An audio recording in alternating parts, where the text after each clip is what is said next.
Muy bien, vamos a hablar entonces de manzonelosis. La manzonelosis es una filariasis no linfática. Ustedes saben que hay filariasis linfáticas por Brulla malayi, por oncocerca, que producen daños a nivel de ganglios, que producen migración de adultos al sistema linfático. En el caso de las microfilarias de la manzonelosis, no hay migración de los adultos a el sistema linfático. Los adultos se quedan en cavidades serosas. Entonces, eso tiene una implicación a nivel clínico.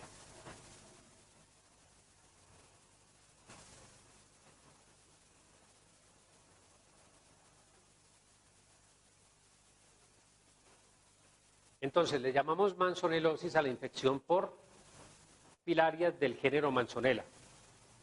Manzonella osardi y Manzonella perstans o Dipetalonema perstans. ¿Sí?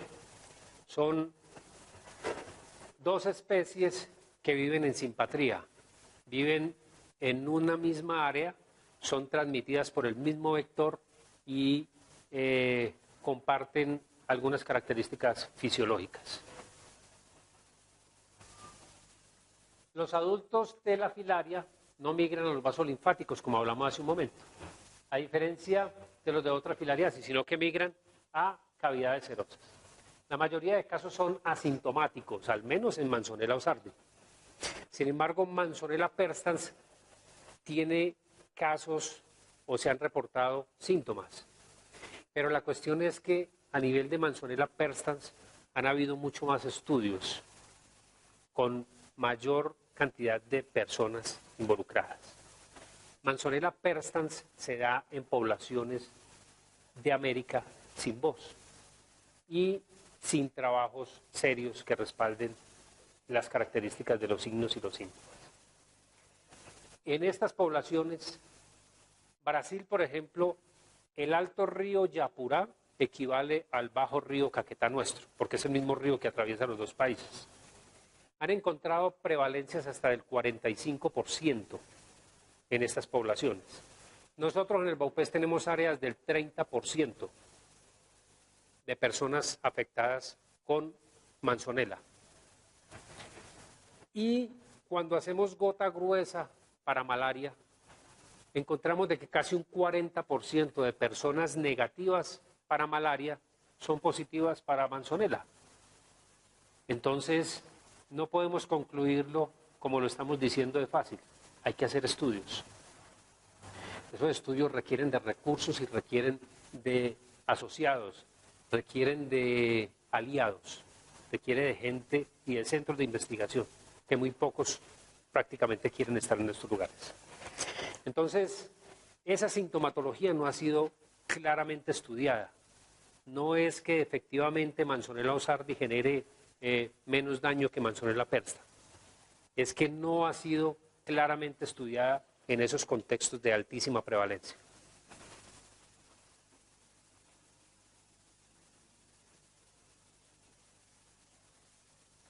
La mayor concentración de casos se da en hombres, más que en mujeres, y los grupos de 28 años hacia arriba son los más afectados.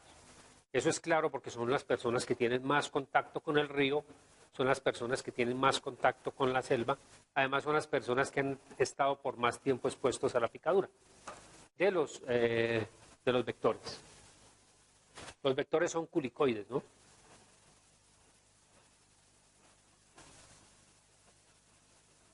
Muy bien, el agente causal entonces es Manzonella osardi y Manzonella perstans. La Manzonella perstans está asociada a lesiones de piel, pero realmente el gran problema no se da solamente en el hecho de que tenga manifestaciones clínicas palpables o no, es que las manzonelas producen eosinofilia. Y no solo producen eosinofilia, producen cuadros de hipereosinofilia. Y ustedes ya saben los alcances que tiene la eosinofilia a nivel de órganos, de otros órganos. Entonces, eosinofilia pulmonar o miocardiopatía restrictiva son eventos que se pueden encontrar y son eventos que no se han trabajado en el país. En Francia, cuando llega una persona, un viajero, con Manzonella, inmediatamente lo someten al tratamiento. No es tanto por el efecto de la microfilaria y la fiebre, el dolor de cabeza o el ras cutáneo que le puede dar. No es tanto por eso, es por el efecto de la eosinofilia que puede ser mayor al daño generado directamente por la microfilaria. Y eso a nivel del país no se ha trabajado. Eso a nivel del país no ha servido como justificación para establecer programas de prevención y programas de control serios en esas poblaciones. Prevalencia del 30%, prevalencias del 40% hasta del 50% en comunidades pequeñas, es demasiado alto. Localidades en las que el porcentaje de picaduras,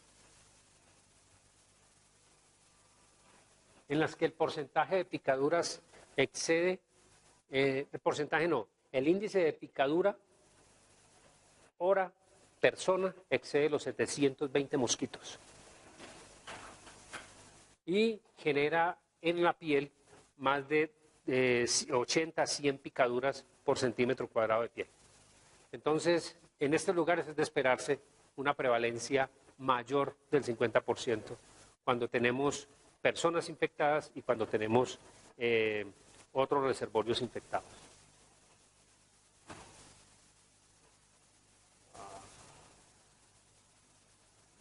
Se ha descrito la enfermedad en Centro y Suramérica y en algunas islas del Caribe. En Sudamérica se han encontrado prevalencias altas en Brasil, Venezuela, Colombia y Perú. Pero a nivel de Colombia encontramos en Casanare, Meta, Amazonas, Guainía, Bichada y Baupés. Muy bien, el modo de transmisión y el ciclo completo se da cuando una persona infectada infecta a un mosquito. Las microfilarias circulantes en un culicoides, en un mosquito culicoides, se desarrollan posteriormente en larva número 1 y que se establecen en los músculos alares, en los músculos del tórax. Posteriormente desarrolla a larva 3, cuando está en larva 3 migra hacia la cavidad cibarial. La cavidad cibarial es como una bomba que tienen los mosquitos que permite que chupen el alimento, que genera una condición de vacío y es lo que permite que entren los mosquitos, que entre la sangre al interior del mosquito. Se establecen en esa cavidad cibarial y por contracorriente, por reflujo, entran e ingresan al cuerpo. Cuando están en el cuerpo, entonces migran a las cavidades serosas, crecen, puede durar hasta 3 meses el crecimiento y luego los adultos se aparean y nuevamente liberan las formas infectantes para los mosquitos. El diagnóstico es un cuadro clínico en específico porque no se tiene la suficiente evidencia, no se han hecho los suficientes estudios, pero se refiere a cefalea, fiebre, mialgias, prurito cutáneo y eventualmente insomnio. Esto es lo que se ha estudiado en Manzonella perstans. ¿Ustedes están viendo hoy en día ahí? ¿Se alcanzan a ver? La Manzonella perstans puede producir lesiones de piel que deben ser distinguidas por oncocerca, que deben ser esclarecidas. Cuando encontramos lesiones de piel similar, es recomendable la biopsia y es recomendable el extendido de sangre. El examen es muy sencillo, es un extendido de sangre y puede verse incluso en fresco. Y en fresco usted alcanza a ver, con aumento solamente de 40, usted alcanza a ver el movimiento de la microfilaria abriéndose camino entre los glóbulos rojos. Posteriormente puede teñirse y diferenciar la especie, si es perstans o si es osardi, diferenciarla por la cantidad de núcleos que hay al final de la cola. ¿Sí?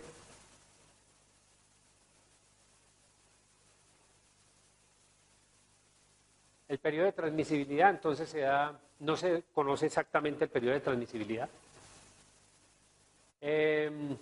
La filaria como tal puede ir entre 3 meses a 3 años. es un periodo largo, es un rango muy amplio, y realmente no hay estudios serios que abarquen poblaciones de diferentes lugares.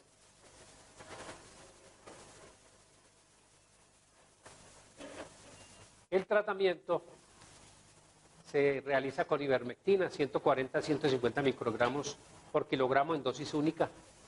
La otra alternativa es el albendazol, 400 miligramos diarios durante 10 a 45 días, que es un régimen muy alto, teniendo en cuenta que para impactar a los adultos se requieren unas cargas muy altas. Las microfilarias pueden morir fácilmente, pero los adultos tienen que impactarse con cargas muy altas de albendazol. De hecho, en oncocerca y en otras filariasis, se espera que las filarias adultas mueran y se da todo el tiempo la ivermectina, precisamente para matar solamente las formas infectantes, porque en esas formas es imposible prácticamente matar los adultos, o no hay métodos eficaces para matar los adultos. Lo que vemos aquí es el hábitat de los culicoides, es el ambiente de ellos, cómo viven dentro del agua, porque cumple su ciclo en el agua. Y lo que vemos aquí es lo que hablábamos de la densidad de picaduras de mosquitos por centímetro cuadrado. Muy bien, otro evento es la hidratidosis. La hidratidosis o equinococosis es una enfermedad de amplia distribución, pero de muy baja prevalencia. Prácticamente en Colombia, los casos que se identifican al sur del país.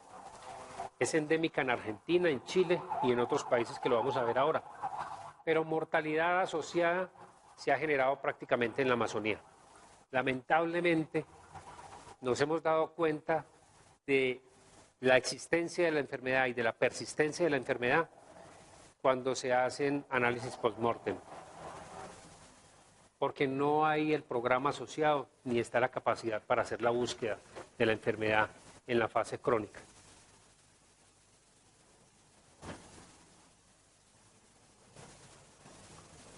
La fase larvaria de varias especies de equinococos produce la enfermedad en los seres humanos y en otros animales, en muchos animales silvestres.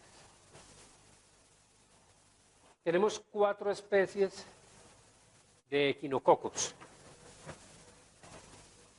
Para Colombia tenemos equinococos Vogeli y equinococos oligartrus, pero a nivel del mundo tienen mayor importancia epidemiológica equinococos granulosos y equinococos multiloculares. Para nosotros entonces la enfermedad poliquística es producida por equinococos Vogeli y uniquística por equinococos oligartrus. Vamos a encontrar con mayor frecuencia poliquística y por Vogeli que uniquística y por oligartrus, por los reservorios que tenemos y por la fuente de infección que tenemos.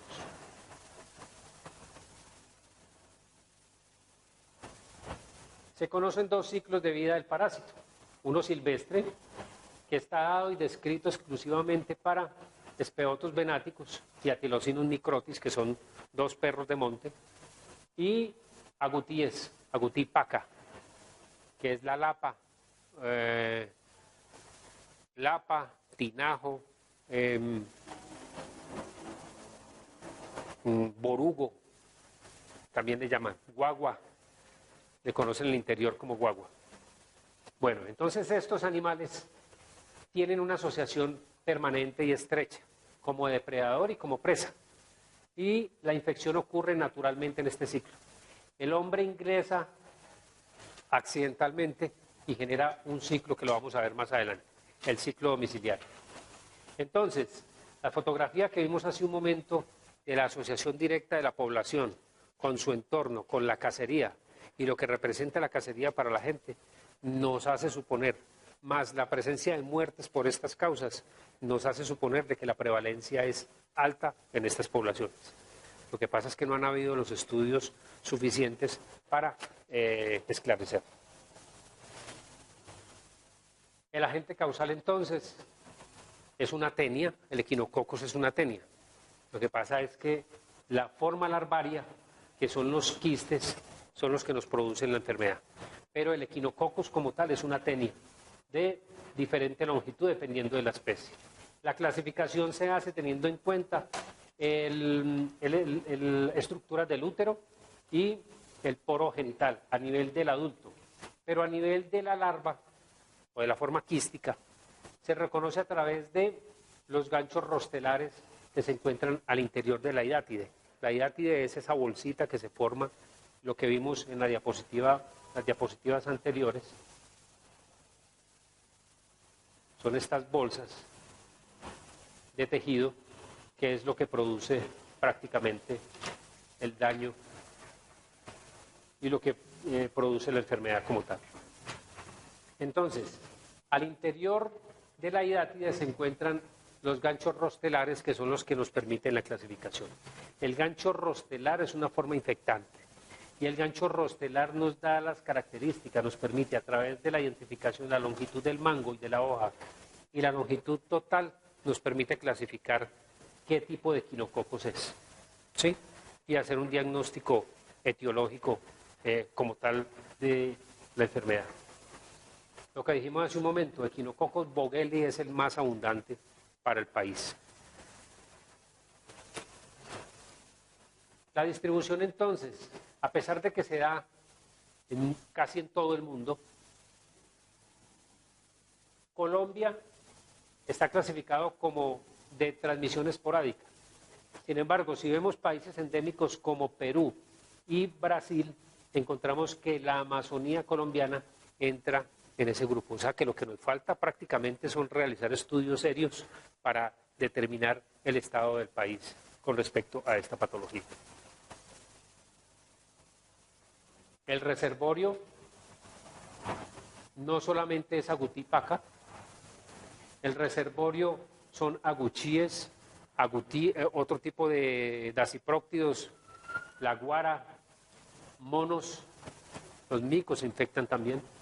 Y estos micos pues son consumo para la población. El problema es que en el momento en que se mata el animal, se transporta y se arregla es el término para decir cómo lo reconocen ellos, se destripa, se le sacan las vísceras al animal. En ese proceso hay un riesgo altísimo de infección, porque el momento en que el animal se abre, cuando tiene los quistes expuestos, cuando la gente por desconocimiento corta con el cuchillo los quistes, porque hay una práctica de cortarlos para sentir cómo se troza como arena. Los ganchos rostelares, al contacto con el cuchillo, se siente como si fuera arena. De hecho, ellos dicen que tiene arena en el hígado. Y al hacer esos cortes, generan liberación del contenido y infectan el resto de la carne. Cuando la carne no se consume debidamente cocinada o mal ahumada, en el interior quedan formas infectantes que pueden llegar a producir la enfermedad en la persona. O el contacto directo de lesiones, de heridas con las formas infectantes puede llegar a producir el daño. O sea, los factores de riesgo son altísimos en esas poblaciones. Y aquí vemos el ciclo. El modo de transmisión entonces, en el ciclo silvestre que es este, vemos los felinos, están los ocelotes, está el jaguar, está Felis jaguarundi, que es un gato negro más o menos de este tamaño, que es específico para alimentarse de estos animales. Y está Atelocinus microtis y Speotus venaticus y Atelocinus microtis, que son los tres mamíferos depredadores de este y de otros animales silvestres. Estos animales se infectan a través de las heces. los huevos que vienen en las heces de los mamíferos. ¿Por qué? Porque este es el hospedero definitivo. Aquí es donde están las tenias adultas y aquí es donde están los huevos disponibles. Cuando la lapa consume, desarrolla la enfermedad, o cuando el agutí consume, desarrolla la enfermedad. Pero cuando el humano le entrega las vísceras crudas al perro, el perro desarrolla la enfermedad e ingresa al otro ciclo. Defeca en el suelo y posteriormente hay otra forma de infección. ¿Sí? Con tantas posibilidades de infección, la prevalencia tiene que ser muy alta. El problema es que es una enfermedad que puede durar hasta 15 años para que se manifiesten los síntomas. Y en 15 años, si la persona se enfermó en el departamento del Baupés o en el departamento de Amazonas y salió, menos oportunidad tiene de ser diagnosticado, porque el diagnóstico casi siempre es un CA de hígado.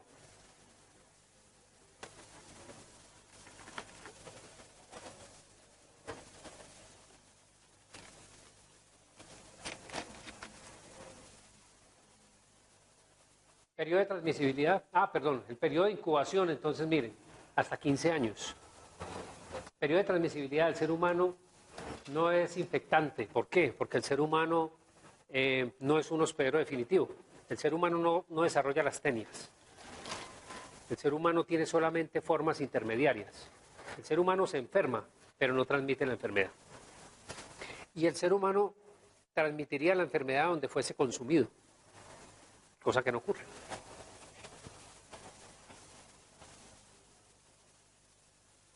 Muy bien, el diagnóstico entonces, la ecografía y la radiografía simple, donde se observan calcificaciones entre 2 y 3 centímetros, es un método efectivo para identificar la enfermedad.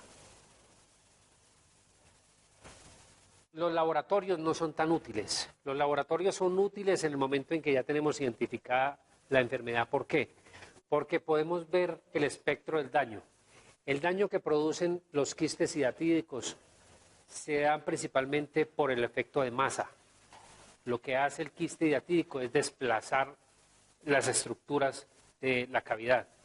Puede llegar a producir incluso vómitos con sangre por la ruptura de las varices esofágicas, por presión externa de la masa de los quistes. Los quistes llegan a ser gigantescos, pueden producir abdomen abultado, abundante. Miren. Y hay unos que han sido extraídos mucho más grandes. En este caso es uniquística. No hay ningún problema con la cirugía, pueden hacerlo. El problema para nosotros es que es Echinococcus bogelii y es poliquística. Y poliquística prácticamente es imposible la cirugía. Porque cuando se hace la cirugía en un hígado que tiene una infección poliquística, la posibilidad es altísima de ruptura. Y cuando ocurre ruptura de un quiste, se puede desencadenar una reacción de Masotti que puede llevar al paciente a la muerte. El tratamiento indicado entonces, el albendazol en un régimen de 2 semanas de tratamiento, ha mostrado ser efectivo. Perdón, hasta por 3 meses. Los métodos de control entonces van orientados a brindarle conocimiento a la comunidad en torno al riesgo. El gran problema que existe con esto es que los mensajes que le llevamos a la comunidad no siempre son los mensajes claros y que la comunidad puede entender. No por incapacidad de la población, es por complejidad de la población. Me explico. Cuando nos enfrentamos o cuando estamos trabajando con comunidades indígenas, nos encontramos con un mundo que tiene una explicación coherente en su entorno para todo lo que sucede. Por lo tanto, este evento, esto que ustedes ven ahí, no es ninguna enfermedad, porque lo ven casi en el 10% de los animales de cacería están viendo los quistes. Además que no todos los quistes son infectantes, ¿no? Muchos quistes no son infectantes. Entonces, ellos ven ese espectro que toda la vida lo han tenido y lo reconocen como un elemento de normalidad. Y no se ven morir prácticamente con el hígado deteriorado, porque las causas de muerte son variadas. Entonces, cuando llegamos con el concepto de que es un quiste hidatídico y que se da porque el animal tiene, y que es una tenia y que tiene el ciclo y que tiene, la gente no se ve identificada con eso. Por lo tanto, se requiere un trabajo adicional con la población para el entendimiento y que esta población saque conclusiones en torno a ese problema. Por lo tanto, no basta con entregarle información a la comunidad. Una cosa es la información, otra cosa es la educación. Y una cosa es la información desarticulada al entorno en el que vive la persona y otra cosa es la información construida con la población. Por lo tanto, cuando hablamos de entregarle mensaje a la gente para que reconozca y modifique los riesgos, tenemos que hacer un trabajo previo con esa población, con la población. No para la población, sino con la población.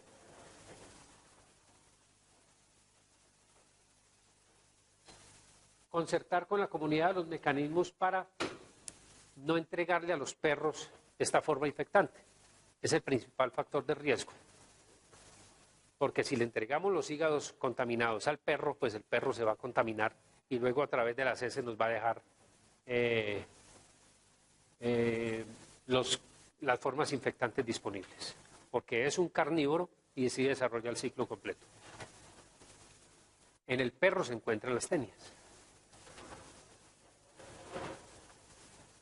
Promover la vigilancia comunitaria de quistes en las vísceras de otros animales, hacer la notificación y con eso el sector salud puede empezar a hacer educación en torno a eso.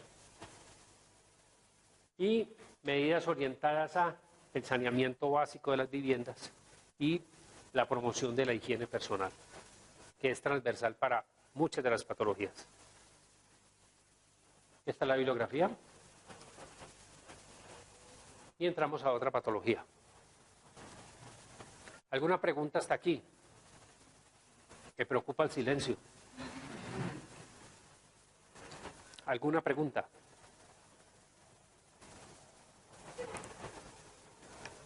¿O hay claridad?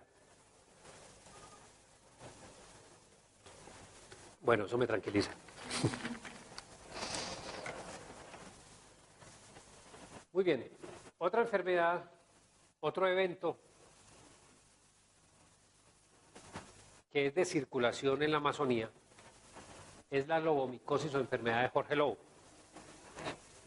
Es una micosis profunda que tiene unas características especiales de difícil tratamiento además. El ser humano no es el único susceptible a la enfermedad. No es que los delfines sean reservorios naturales. Es que los delfines se pueden enfermar también, son susceptibles a la enfermedad. Estos dos delfines son los delfines amazónicos, Sotalia fluviatilis e Inia geoffrensis. Son los dos delfines que tenemos de agua dulce en la cuenca del Amazonas. Y se encuentran distribuidos en el río Inírida, se encuentran distribuidos en el río Putumayo, en el río Caquetá y en el río Baupés.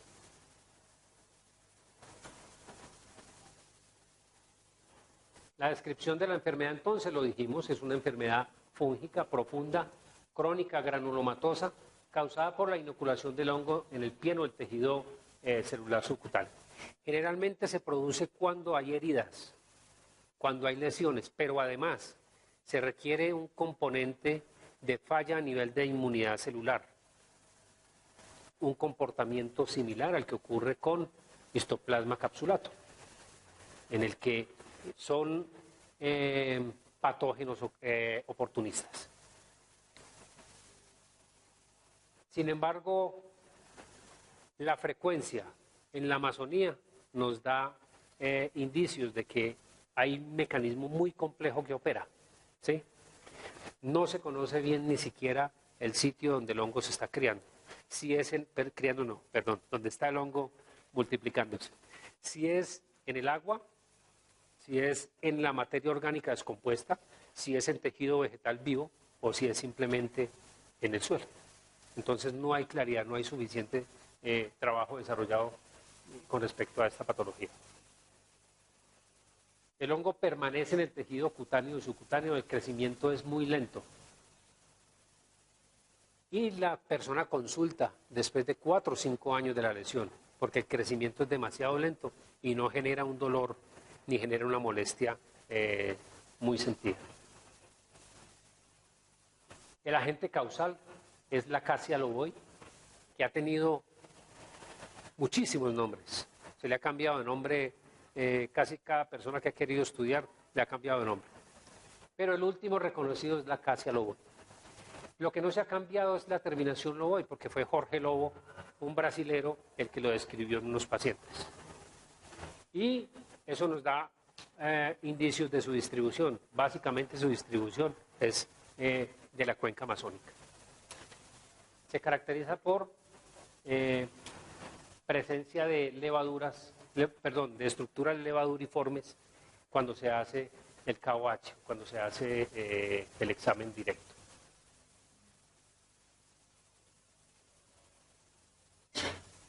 La distribución lo dijimos, intertropical.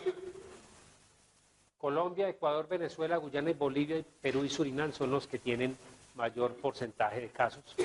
Casanare, los indígenas amoruas de Casanare y los indígenas cubeos del Baupés es en los que se ha identificado mayor cantidad de casos. Inicialmente se planteaba de que eran los delfines rosados los que producían la enfermedad, de que eran los reservorios naturales de la enfermedad y que la gente se enfermaba cuando el delfín rosado se rozaba con las piedras y dejaba el hongo instalado y luego los nadadores o las personas en la actividad del río se lesionaban con las piedras y se producía el hongo. Sin embargo, los sitios del Baupés donde hemos encontrado el hongo no tiene ninguna relación con el delfín rosado. O sea que el mecanismo de transmisión es completamente diferente. Es otro el mecanismo de transmisión que está operando. Entonces, se desconoce plenamente cuál es el reservorio del hongo. Se cree que se mantiene en vegetales, el agua o en algún animal, pero eso no da muchos indicios. El modo de transmisión, entonces, el hongo penetra a través de heridas, que haya algún traumatismo y se requiere una deficiencia en la inmunidad celular. Los hongos no tienen solamente, las lesiones no son con una sola característica. Se encuentran desde la aparición de una pápula hasta lesiones costrosas, lesiones con bordes hipocrómicos y posteriormente y finalmente la aparición de lesiones que tienen una característica de queloide sobre queloide, que es lo que caracteriza el hongo. El diagnóstico se hace principalmente por el examen microscópico directo, KOH, la identificación de estas estructuras, algunas con formas pareadas. Los casos se presentan en más del 30% en pabellón auricular, seguido por extremidades inferiores y superiores, y el hongo solo afecta la piel, no afecta estructuras internas. El tratamiento entonces, la criocirugía, el uso del nitrógeno líquido para hacer la resección de las lesiones, es lo que ha mostrado es lo que ha mostrado mayor efectividad. Clofaximina, 300 miligramos día, ha mostrado alguna mejoría, ha mostrado algún efecto, pero los estudios no son concluyentes. Por eso decíamos desde un comienzo que es una enfermedad de difícil tratamiento. Los métodos de control, entonces la vigilancia de nuevos casos para realizar la intervención precoz en los mismos y disminuir las complicaciones y la discapacidad. Esta es la bibliografía asociada. Esta es una patología de reciente descripción en el año 2010. En el año 2010 la Academia Nacional de Medicina otorgó el Premio Nacional de Medicina a este trabajo, en el que se mostró por primera vez un estudio descriptivo de lo que es la tungiasis, de lo que es la infestación por pulgas, por niguas. Entonces, la tungiasis es eso, es la infestación producida por hembras de pulgas del género tunga, que forman colecciones a nivel de la epidermis y producen la enfermedad. Es llamada también enfermedad de la pulga de arena, enfermedad de la pulga del puerco. Es una infestación ectoparasitaria por hembras de la pulga del puerco porque es muy común en cerdos también. Es una infestación ectoparasítica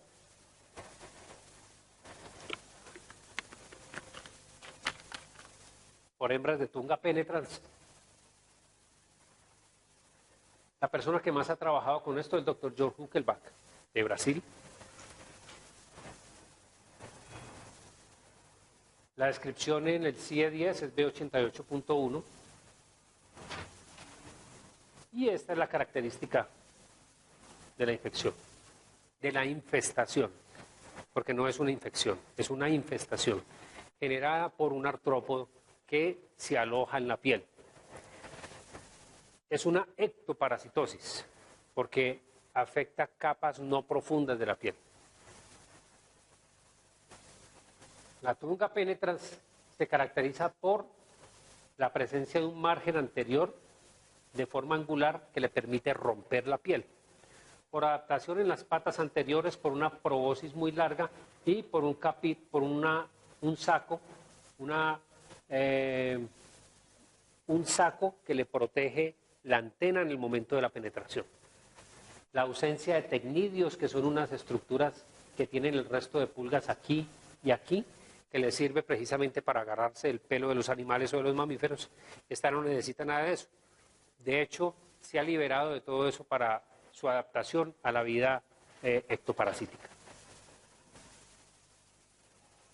Esta es una hembra y esto es un macho que se caracteriza por mayor tamaño y la presencia de un edeagus, que es la estructura copuladora. Cuando la hembra ingresa en la piel y está en el estado de penetración en la piel, el macho aparea a la hembra en un estado de indefensión. Es ahí solamente cuando se da el apareamiento. La hembra, una vez dentro de la piel, empieza, ya grávida, empieza a consumir jugos tisulares. La penetración en la piel se da. En esta parte de aquí queda la piel expuesta, la parte externa de la piel, y en esta parte de aquí queda la luz de la piel. Entonces, la capa media de la piel queda a expensas prácticamente del consumo de los jugos para que la pulga se alimente. O sea que es una cantidad de alimento desproporcionado, sin riesgo adicional para el animal y disponible en todo momento. Hay una característica muy importante en estas pulgas, y es que logran deformar de forma espectacular su abdomen. Genera un crecimiento hasta el 500%, su tamaño. Y producen una quitina que es muy flexible pero muy resistente. Tanto que si el animal muere en su interior, muere dentro de la piel, llega a haber descomposición en el interior sin que salga los productos de la descomposición fuera de ello. ¿Entienden? Eso es un factor protector y eso lo empleamos en el tratamiento. Entonces, el pedazo que queda expuesto en la piel o lo que vemos por fuera es este pedacito de aquí.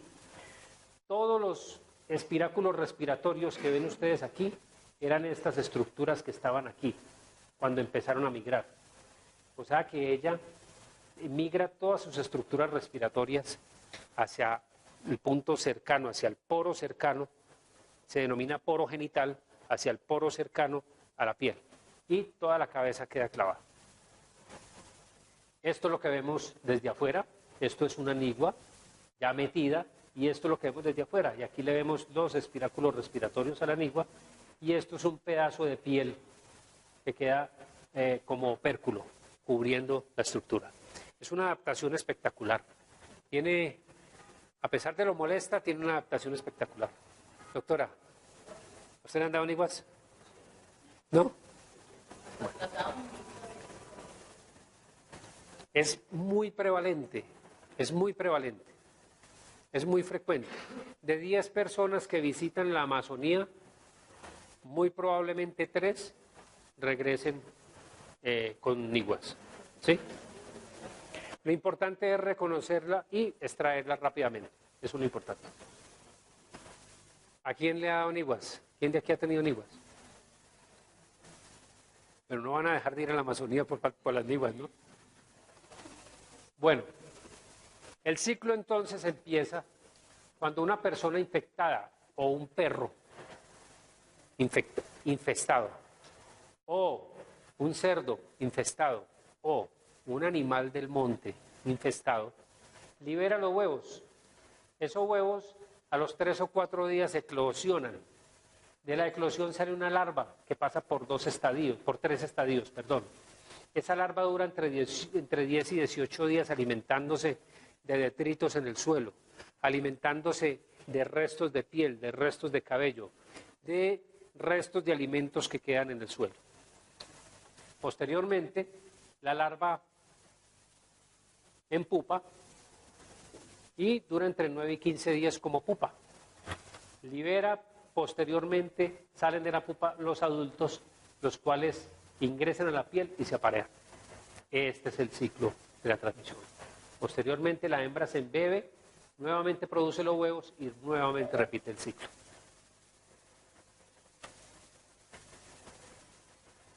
La enfermedad tiene 5 fases. La primera fase de la enfermedad es la fase de status penetrandi o estado de penetración, en la cual la nigua empieza a romper la piel y esto puede durar hasta 72 horas, dependiendo del estrato que alcance. Posteriormente viene la fase de hipertrofia inicial que se caracteriza por un pequeño punto aún sin prurito. Posteriormente viene la fase de halo blanca, que es donde más prurito se desencadena. Posteriormente viene la fase de involución, que es donde la hembra ya puso los huevos, y finalmente la fase residual, que es la que queda posterior a la muerte de la hembra dentro de la piel. La hembra no sale. Puso sus huevos y murió. Pero ocurre el efecto que les acabé de decir. Ella muere y es embebida. Hay una descomposición en su interior que no sale a la luz de la piel. La infección se da y las manifestaciones se dan, primero, cuando la gente intenta sacarlas de forma indebida. Y segundo, cuando hay una respuesta exagerada a nivel inmunológico que puede generar conexiones de células de defensa. O la colonización de estreptococos y de otras bacterias oportunistas. Muy bien, las áreas afectadas entonces, las áreas del pie que tienen menos contacto con el suelo y donde la piel es menos densa, donde hay capa córnea es difícil la penetración, por eso escogen áreas con menos contacto con el piso. También se puede ocurrir en las manos y en caso de niños que han estado sentados mucho tiempo y con niguas con parásitos disponibles en el pie, en el suelo y en los talones, ocurre la infestación a nivel de glúteos, que tiene una manifestación diferente, ¿no? Porque la piel es mucho más flexible, porque permite que la nigua se englobe y eso le da esta característica tridimensional que no la vemos en el pie. Muy bien. Tenemos un sistema de clasificación que se generó en Colombia y es que lo definimos de acuerdo a las oportunidades que tiene la persona para ser atendida. Si vamos a Europa o si vamos a la clasificación que hace Georg Huckelbach o Hermann Feldmayer, que son las dos personas que han trabajado más en tungiasis, si vamos a la clasificación que ellos tienen, un solo caso de tungiasis amerita segundo nivel de atención para que se haga extracción quirúrgica.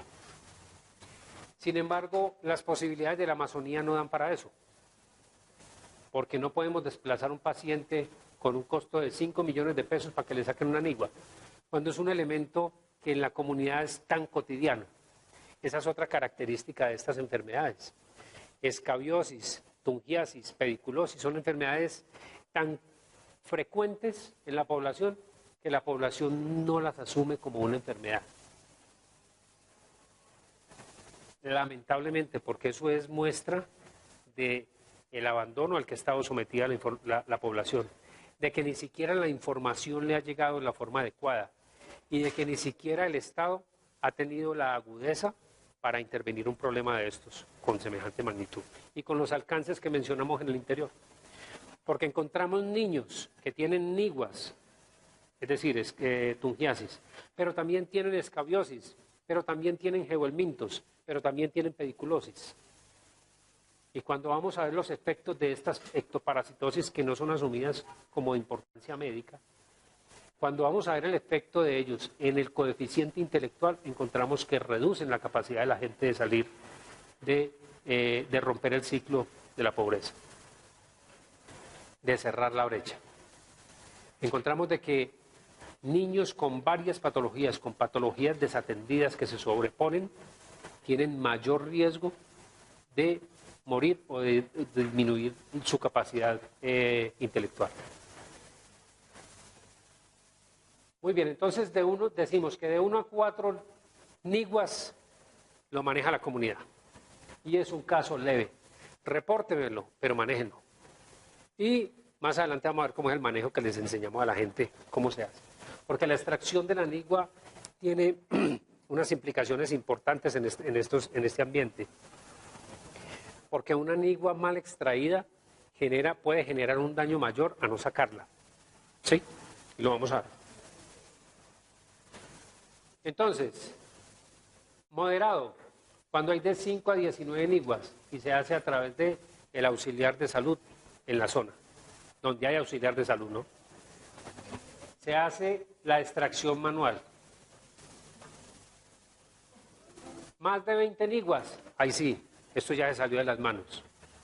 Más de 20 niguas, lo traemos para el centro médico, lo traemos para el hospital y en el hospital le iniciábamos una terapia que nosotros mismos creamos, refinamos, que posteriormente se utilizó en África, pero que en este momento ya está en desuso porque se creó un medicamento nuevo para ella. El doctor Hermann Feldmayer desarrolló la dimeticona para el trabajo, para el control de la tungiasis. Nosotros lo hacíamos con creolina al 0.005%, inmersiones hasta de 5 minutos 2 veces al día por 7 días. Y dejábamos a las personas sin extraerle. Solamente matábamos el parásito, le administrábamos un antibiótico de amplio espectro por muchos días y aseguraba antitoxina tetánica y asegurábamos que el paciente no se nos infectara y que al final de los 8 días las niguas iban saliendo por efecto de la cicatrización que iba quedando detrás de ella. ¿Sí? Fue muy efectivo y evitó muchísimas muertes, porque en África una de las principales causas de muerte por tétano es la extracción de las niguas. Sí, qué bueno.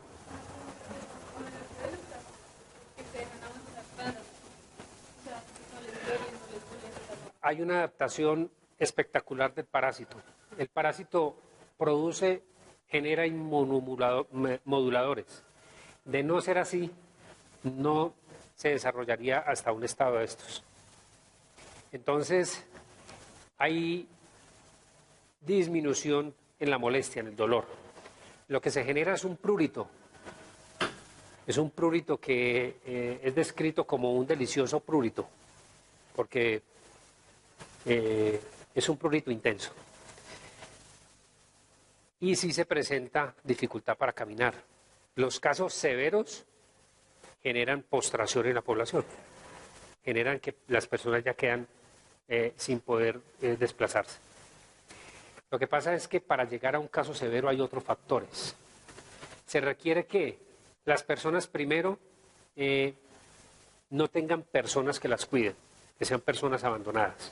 Segundo, personas de edad muy avanzada, que han perdido la capacidad de realizar movimientos finos y su agudeza visual. Tercero, personas con problemas neurológicos. ¿Sí? Es en ellos donde se concentra la mayor carga de casos severos. O niños. En esos dos grupos poblacionales es que encontramos los casos severos. ¿Otra pregunta? La creolina es a base de creosota. Es un compuesto bencénico. Lo que hace es matar la larva, la nigua.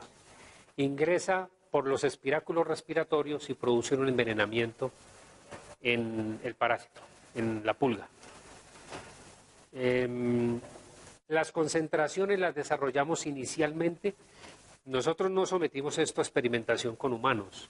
Lo que hicimos fue utilizar lo que la población ya estaba utilizando y lo refinamos para entregárselo a la población refinada. Porque la población inicialmente se quemaba los pies con la creolina. En concentraciones muy altas es cáustica y producía quemaduras. Lo que se hizo fue coger el tratamiento de la población y llevarlo a unos niveles de no toxicidad a las personas. Inicialmente lo encontramos con los perros. Hacíamos la experimentación en los perros y cuando encontramos que moría la larva y no quemaba, entonces le decíamos a la persona, la concentración que usted está utilizando es muy alta. Finalmente quedó una concentración mucho más baja que para los caninos.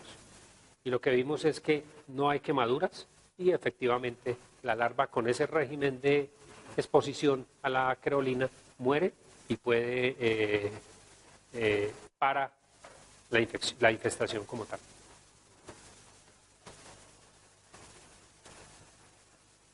¿Otra pregunta? Muy bien. Los efectos entonces. Pérdida de uñas, deformación, secuelas en adultos de cuando se era niño, anoniquia, pérdida de uñas, autoamputación por infestaciones repetidas. Va ocasionando erosión del tejido y llegan a perderse incluso artejos, falanges completas. Mire. Además de las complicaciones que se pueden dar por la colonización de bacterias y otros agentes. Muy bien, entonces el diagnóstico es clínico, teniendo en consideración la dinámica natural. La liberación de huevos es un carácter para el diagnóstico. Si uno ve una lesión que es sugestiva, con prurito, y se empieza un proceso de masaje sobre esa lesión, y esa lesión libera puntos blancos, que son los huevos, o libera heces, vamos a hacer el diagnóstico. Estas son las heces, y estos son los huevos. Lo que pasa es que tienen que tener la información. Ustedes en este momento ya tienen la información, pero la mayoría de la población colombiana no tiene la información. Entonces, muchas veces, cuando se llega infestado, se va donde el médico, sí, el médico hace una gran cantidad de cosas con antibiótico y hace una gran cantidad de procedimientos, cuando es algo que puede hacerse de una manera, extraerse de una manera segura. Y la extracción de manera segura. Bueno, perdón, vamos a hablar de esto antes. La distribución entonces, hemisferio este y oeste, tiene un gran rango de distribución. Argentina, Islas del Caribe, África, Madagascar y en la India. Opuesto a lo que ocurrió con el tracoma, que el tracoma llegaron esclavos a trabajar a la cuenca amazónica y trajeron el tracoma, pues los esclavos posteriormente que se devolvieron se llevaron la tungiasis y generaron infestaciones en Angola y en otros países, donde en este momento ya tenemos transmisión de tungiasis. Pero es originario, la tungiasis es originaria de América, es originaria de las poblaciones americanas. Ahora, con el cambio climático y el flujo de personas de turistas que se van infestados y llegan a las playas, pueden generarse microfocos en las islas y en las playas del Mediterráneo y en otros lugares. O sea que es una enfermedad, una parasitosis que debe estar sometida a la vigilancia internacional. La incidencia entonces, el Departamento del BOPES hemos adelantado en esto, está incluido dentro de las enfermedades de notificación obligatoria y hemos tenido casos hasta de 125, 127 en años como el 2001-2002. Recientemente la prevalencia ha bajado mucho porque se han establecido programas de control con fumigación y con otro tipo de actividades. Más prevalente en hombres que en mujeres. Y la marginalidad y el abandono son prácticamente un factor decisivo para la persistencia de la parasitosis en las viviendas. El tratamiento entonces es la extracción quirúrgica de la pulga. Sin embargo, en este momento no está recomendado. En este momento, frente a altas infestaciones, lo que se recomienda es el uso de la dimeticona. La dimeticona, ¿qué es lo que hace? La dimeticona es un compuesto inorgánico totalmente, formado por unas cadenas larguísimas, por polímeros larguísimos, pero de un tamaño molecular muy fino, muy pequeño. Lo que hace es que ingresa a los espiráculos respiratorios y no tiene prácticamente tensión superficial. Al no tener tensión superficial, inunda y se queda.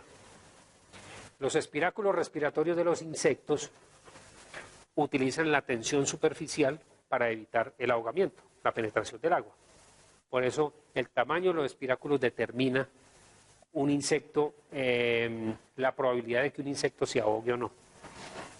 En este caso con la dimeticona, tanto los piojos como las niguas van a ser afectadas porque se van a asfixiar con la dimeticona, con el compuesto.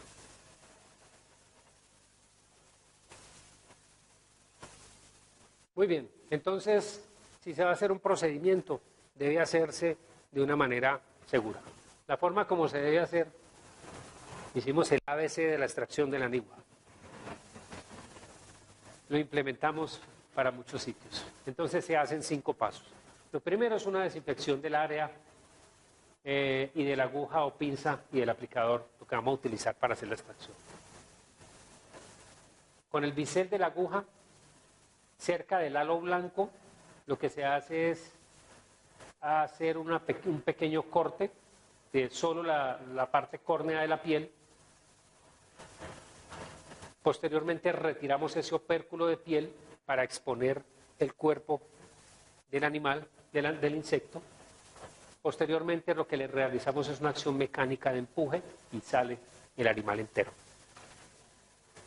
Cuando el animal sale en esta forma, el riesgo de infección es menor, porque además hacemos desinfección, ¿sí?, de la herida. Si rompemos el animal de una extracción inadecuada, tenemos un riesgo grande. Como vimos, la larva se alimenta de detritos, la larva se alimenta del suelo, pero en el suelo nosotros tenemos también Clostridium y las larvas no mudan el tubo digestivo. Entonces, cuando hay muda, cuando se convierte en adulto, el tubo digestivo sigue y los simbiontes continúan. Los simbiontes en este caso son Clostridium tetani más todo lo otro que haya consumido la larva en el suelo. ¿Sí? De romper una estructura de estas, romperla y derramar el interior de las vísceras de la nigua en la luz de la piel es un riesgo altísimo de infección. Y por último, la desinfección de la herida. Muy bien, el tratamiento entonces con la creolina que nosotros realizamos, efectivo, aquí lo tenemos, antes y un después, esto es una fotografía después de 20 días, y tenemos cómo dejábamos prácticamente que se cicatrizara y la cicatriz sacara los restos de la tunga, de la nigua. El antes y el después, el antes y el después, el antes y el después. Escabiosis.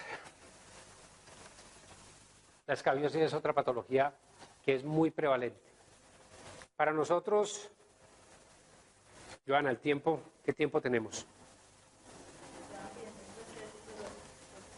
Como quieran.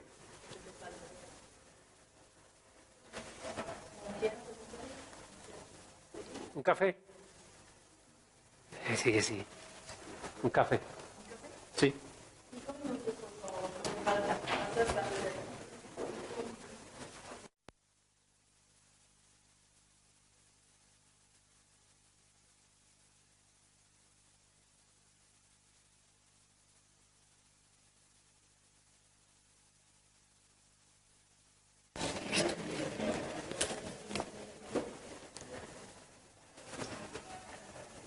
Hablamos entonces de escabiosis,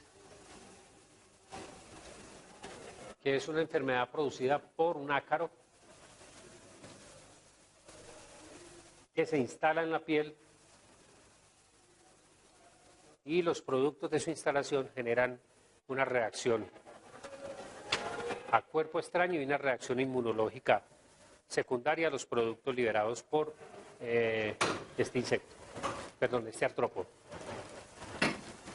Nombre común, carranchil, sietelucha, rasquiña, garranchil, sarna, son los nombres más frecuentes. Es una enfermedad de muy amplia distribución, pero que en condiciones de desatención tiene un espectro muy diferente al que se tiene en el interior del país.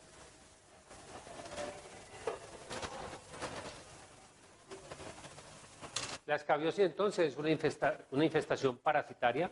Hablamos de infestación porque es un artrópodo el que está llegando al cuerpo, lo está invadiendo. Causada por un ácaro que invade la capa córnea y se localiza dentro de la piel, forma túneles y deposita huevos, generando una respuesta inflamatoria que determina su cuadro clínico de prurito intenso de predominio nocturno. Y en condiciones de desatención puede generar sobreinfecciones y puede llegar a producir la muerte. El agente causal entonces es el ácaro, es el Sarcoptes, que penetra en la piel, la hembra, es la que penetra en la piel, ¿sí?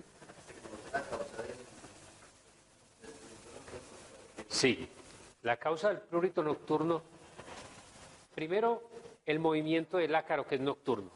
La hembra cambia de túneles, se mueve y se aparea, la actividad es nocturna. ¿Por qué? Son muy sensibles, muy dependientes de la humedad del cuerpo. Entonces, cuando salen en el día, están expuestos a la deshidratación. Además, el movimiento dentro de los túneles genera mayor exacerbación del cuadro. Defecan principalmente en la noche y esos productos del ácaro son los que inducen la respuesta inmunitaria. ¿Sí? Por eso el prurito es mucho más intenso en la noche. Además, el umbral de sensación nuestro es mayor en la noche que en el día. Por eso esta patología produce insomnio en los niños.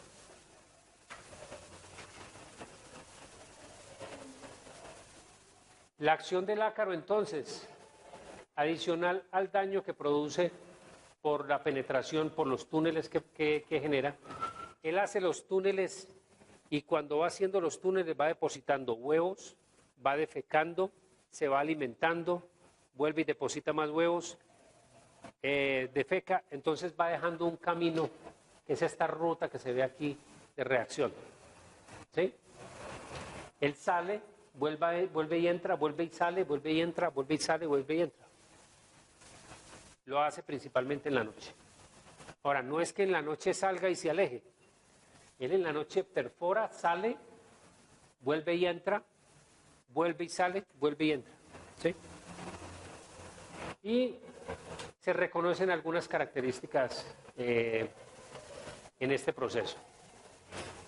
Este movimiento, este rastro se denomina surco acarino y es muy característico, muy fácil de reconocer con una lupa cuando está el proceso de cicatrización. Esta es la vesícula perlada de Basin, que es característica en la Amazonía. En otras latitudes no se presenta, en tierras frías no se presenta. Y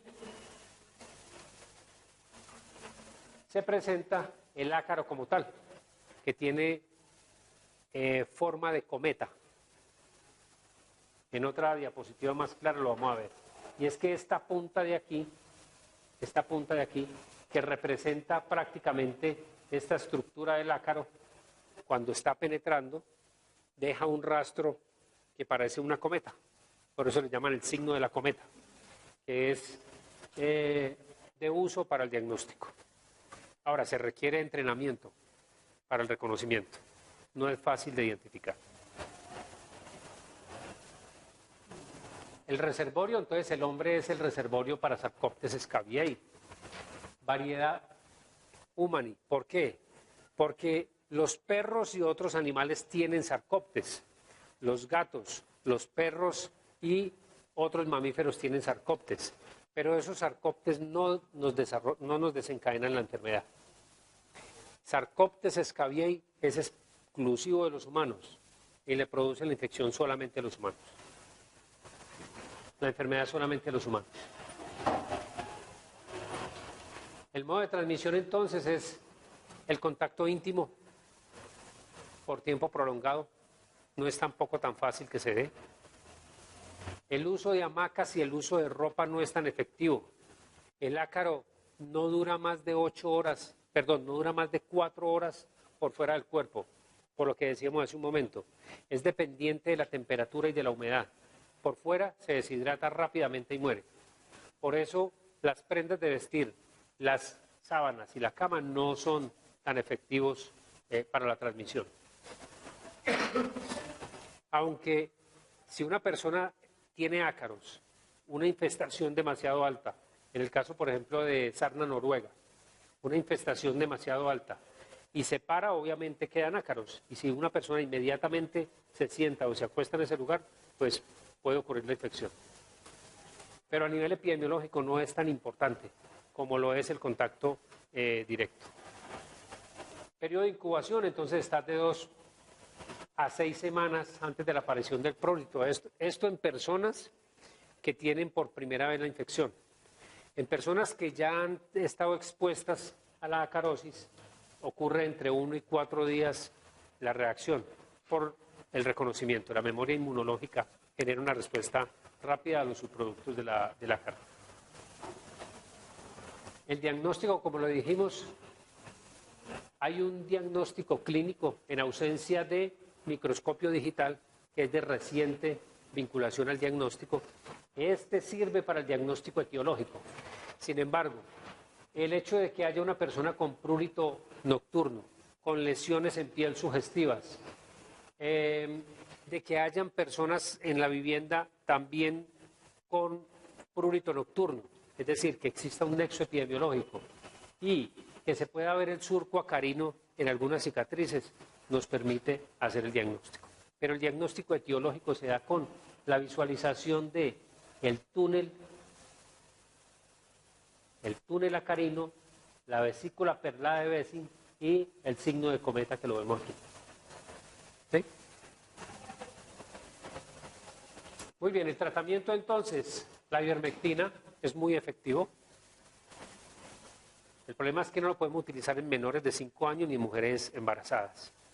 Y precisamente el rasgo de los niños menores de 5 años es el rango donde más se encuentra la escabiosis. La escabiosis. Entonces, nosotros recurrimos a la vaselina azufrada. La vaselina azufrada es una fórmula magistral. También fue de uso en la población y es de uso muy antiguo. Los caucheros en la época de la extracción del caucho en la Amazonía desarmaban las balas, desarmaban los cartuchos. Como la pólvora está hecha a base de azufre, mezclaban la pólvora con grasa de animales y lo aplicaban sobre las lesiones y vieron la curación. Lo que nosotros hicimos fue retomar, hacer la consulta bibliográfica y encontramos que concentraciones entre el 4 y el 8% son seguras. Concentraciones por debajo del 4% son queratolíticas y por encima del 4% son queratoplásticas. Entonces encontramos el rasgo seguro y definido en la Harrison, definido en los libros del doctor Otero, en los que nos definía de qué era de uso. Con la ventaja de que la podemos usar en mujeres embarazadas y en niños menores de 5 años. Con la gran ventaja de que esta cajita me vale 1.500 pesos, mientras que esto me vale 10.000 pesos.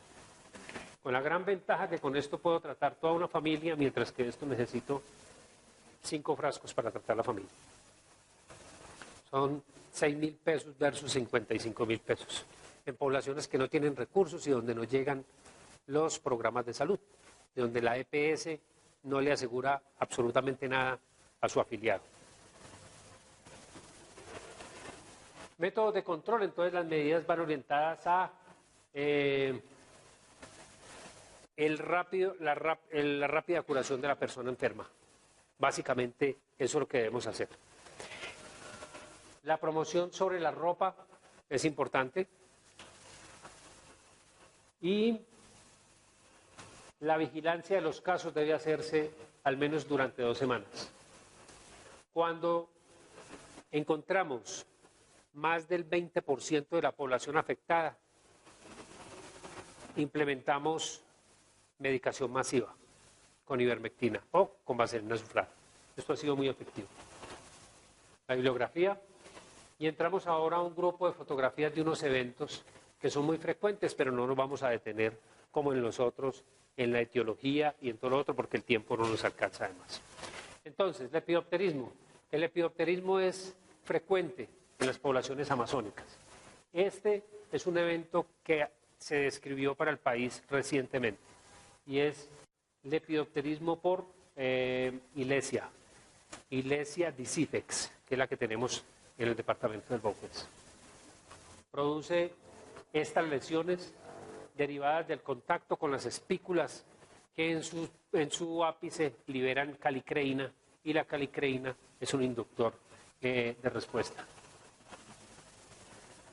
Genera un prurito insaciable al rascado, es impresionante el prurito que genera, y en niños pequeños puede llegar a desencadenar shock anafiláctico con una respuesta de hipersensibilidad. El otro evento, también por gusano, también por lepidóptero, es el ocasionado por Lonomia quelus, Lonomia oblicua y Lonomia pseudoobliqua también están presentes y pueden producir el envenenamiento. Es el evento de salud más serio producido, genera muertes. Casanare tiene el récord de muertes por exposición de orugas, de personas con orugas del género Lonomia. Tiene una característica y es que en las espículas no se libera calicreína, sino que se liberan compuestos que alteran la cascada de coagulación. Actúan directamente sobre el fibrinógeno y producen unos cuadros hemorrágicos severos que solamente se paran cuando hay administración del suero antilonómico.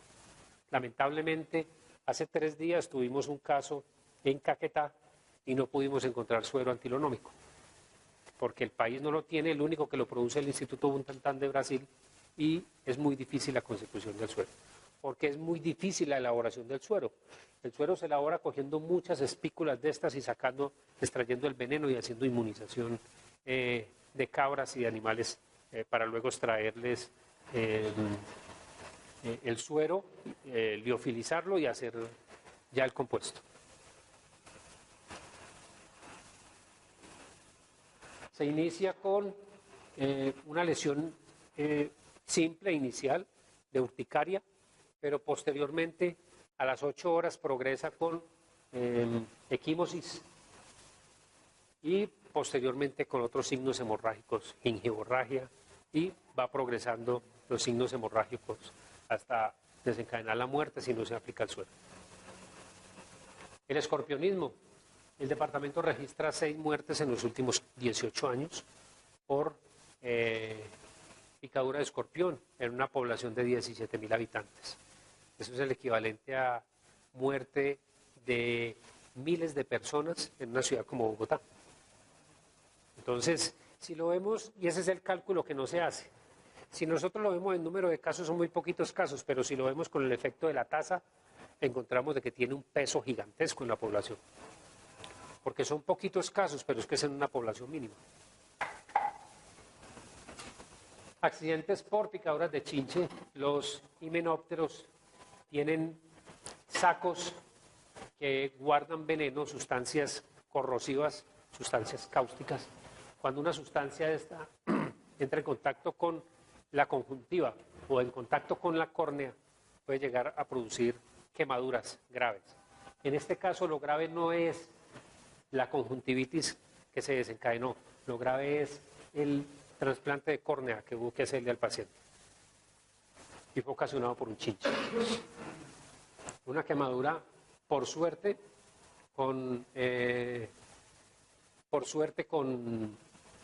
reflejo antes de que ocurriera la liberación del líquido cáustico.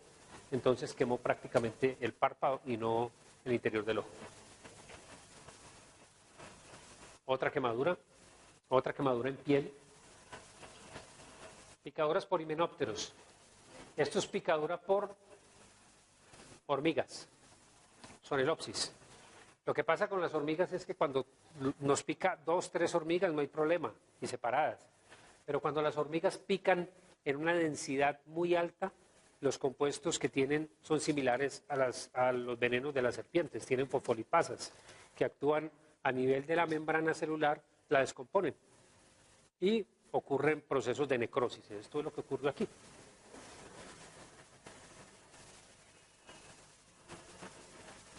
Opacidades corneales por Wasmannia oropunctata, que es un trabajo que tenemos en descripción. Va a ser el primer reporte para la Amazonía de daños oculares por la hormiga, con lesiones francas, con prevalencias hasta el 33% en personas en las comunidades del departamento del Vaupés.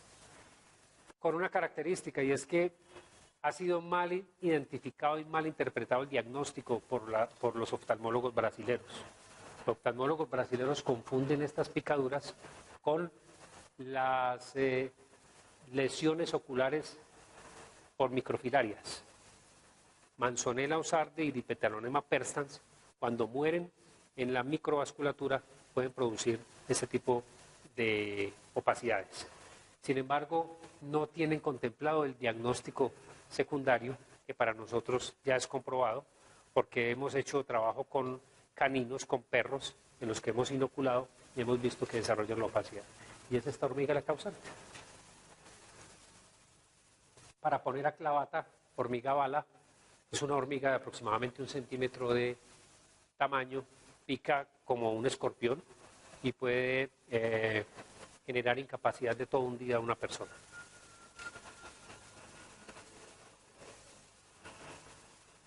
Himenopterismo por avispas, abejas y hormigas. Entonces, un edema angioneurótico secundario a la picadura por una avispa Polistes. Realmente, a nivel de las avispas y las abejas, lo que puede matar no es el efecto tóxico de la picadura, es la reacción anafiláctica. Entonces, para morir por una picadura de esta se necesita solamente una picadura. Esta niña tuvo más de 400 picaduras por abeja y no tuvo problema. Pero en estos pacientes se debe cuidar después de las 12 horas el efecto tóxico, un shock tóxico por los productos de los venenos que pueden llegar a producir daños a nivel de riñones, insuficiencia renal. Entonces, por eso estos pacientes nunca deben dejarse ir, se tienen que vigilar. Picaduras por garrapatas. La descripción de riquecias recientemente para la Amazonía, de fiebres maculosas. Brasil, en la región amazónica, tiene fiebres maculosas. Es importante hacer el diagnóstico y aislar de las garrapatas las riquecias para definir en la población cuál es el riesgo. Y a pesar de que no es muy frecuente en los humanos, es de ocurrencia esporádica. Las trombículas o eutrombículas. La trombiculosis es un evento producido por trombículas que son ácaros linfofágicos. Realmente no tienen mucha participación en la transmisión de riquecias, pero sí tienen participación en el desencadenamiento de reacciones alérgicas. Ictismo o accidentes por peces. Tenemos entonces aquellos peces que tienen sustancias venenosas como tal, y en aguijones, y esta sustancia no está en glándulas, sino que es una mucosa que envuelve los aguijones.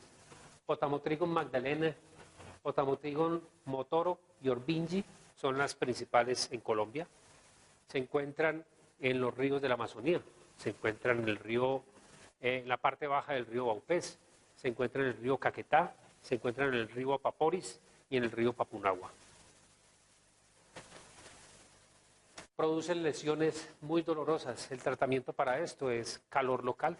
Son toxinas que son termolábiles, son toxinas que tienen una alta estabilidad en el frío, pero se degradan fácilmente con la temperatura. Este accidente por timelóido es muy frecuente en la Amazonía también. Son estas aletas de aquí las que se clavan por un movimiento muy fuerte del animal cuando es pescado. Y está recubierta también por sustancias que son generadoras de respuesta inmunitaria. Además que producen inductoras de dolor, producen un dolor impresionante. La sierra invertida, un problema para sacarla, porque si se extrae con fuerza, lo que hace es rasgar tejido e incrementar el daño de la mucosa que queda en ese sitio. La recomendación entonces es la extracción a través de una pequeña incisión acompañada con el bisturí, pegada cerca a la aleta, entrar el bisturí en esta posición con ella clavada, bien pegado, y de esa manera poder sacar la espícula o la espina, sacarla bien pegada del bisturí. Es lo que hemos visto que es más fácil de hacer. Ahora, si la espina perfora, rompe casi toda la mano, es mejor sacarla por el otro lado. Pero eso es un procedimiento ya de mucho cuidado. Tenemos los peces tembladores, que son peces que descargan electricidad. Son animales que pueden generar un paro cardíaco a una persona por una descarga eléctrica. Estos peces, cañirú, pueden ingresar por la uretra y pueden producir un daño serio. Estos animales lo que hacen es que ingresan atraídos por la temperatura y la sal y se meten en contraflujo cuando la persona está orinando en los ríos.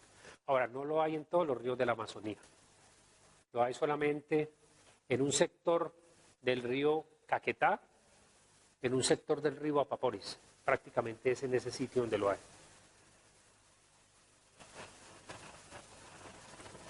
El cañirú. Oplias malabaricus, que es le llaman tarira, es un animal que muerde a una velocidad impresionante, ataca al igual que una piraña. Y le llaman agujón, y es el responsable de estallido de globos oculares, porque hay una práctica de ponerse en las linternas para cazar, para pescar en la noche, cazar no, para pescar en la noche. Y el animal salta dirigiéndose a la linterna y tiene un pico muy fuerte. Lo que hace el animal es... Hemos tenido 3 casos en los que ha habido estallido de ojo por esto. Entonces ustedes ven, son riesgos biológicos asociados a la actividad del humano en un ambiente completamente diferente. Si usted sale aquí a la calle, tiene que preocuparse por el puñal del ladrón y por el carro que no lo vaya a levantar, o por el de la bicicleta. Si usted sale allá, nadie le va a sacar un puñal, nadie le va a robar su teléfono porque no sirve para nada. Pero hay otro tipo de riesgos, son riesgos biológicos. ¿Sí? Accidentes por felinos.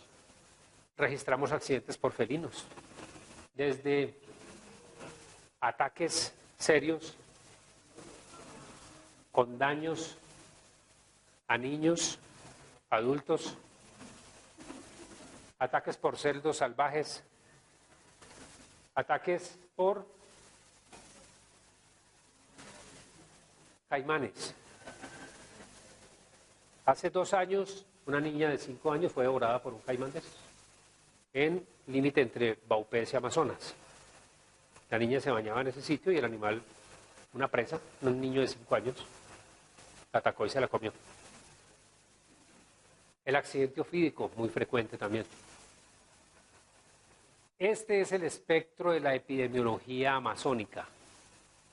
Esto es algo que es muy diferente, que requiere un abordaje especial, que requiere de la sensibilidad de ustedes como médicos, que requiere de la cooperación de ustedes como médicos para describirlo, para vincularse a esta región y aportarle a la región.